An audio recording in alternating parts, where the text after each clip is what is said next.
Treason under Article 114. Jurisprudence defines treason as the breach of allegiance to a government committed by a person who owes allegiance to it. Thus, the first element of treason is that the Filipino or citizen or resident alien is the offender who owes allegiance to the government of the Philippines. Now, the second element of treason is that there is a war in which the Philippines is involved.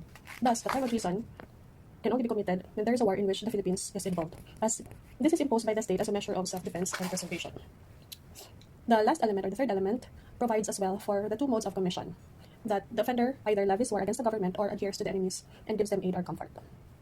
The first mode, levying war, requires that there is an actual assembling of men for the purpose of executing a treasonable design by force. Note that mere enlistment is not enough. The levying must be with the intent to overthrow the government, not merely to resist a particular statute or repel a particular officer. If the levying is a civil uprising without any intention of helping an external enemy, the crime is not treason, but rebellion. The second mode is adherence to enemies giving aid or comfort.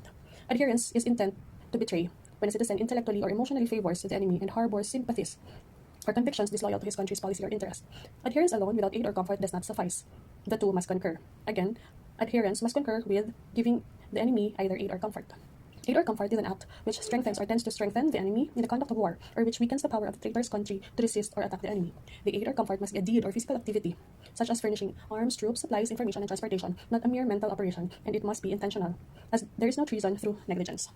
Note that in a crime of treason, a formal declaration of the existence of a state of war is not necessary. Actual hostilities determine the date of commencement of the war. Note further that treason is considered a continuous offense. It may be committed by a single act, by series of acts, or by several series thereof in one single time or at different times. No matter how many overt acts the offender commits, he is liable for only one crime of treason. Because treason is a political crime, the political offense doctrine applies. Common crimes committed in furtherance of treason are absorbed and cannot be punished separately or complexed with treason.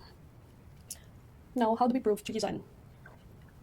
One of the most tested rule or provision under treason is the two-witness rule for the overt act. This requires that there must be at least two witnesses testifying to the same overt act of giving aid or comfort. Each witness must testify to the whole overt act, or if the act is separable, there must be two witnesses to each part of the overt act. The testimonies need not be identical, but must relate to the same overt act and be uniform on the act itself. The rule is severely restrictive and is not satisfied if the court believes only one witness. So this requires two witnesses who gives testimony for the same overt act. Now, treason can also be proved by confession of guilt in open court. Adherence, as distinct from overt act, may be proved by one witness alone, the nature of the act itself, or the circumstances surrounding the act. Extrajudicial confession before investigators is not sufficient for treason. The confession must be made in open court before the trial judge.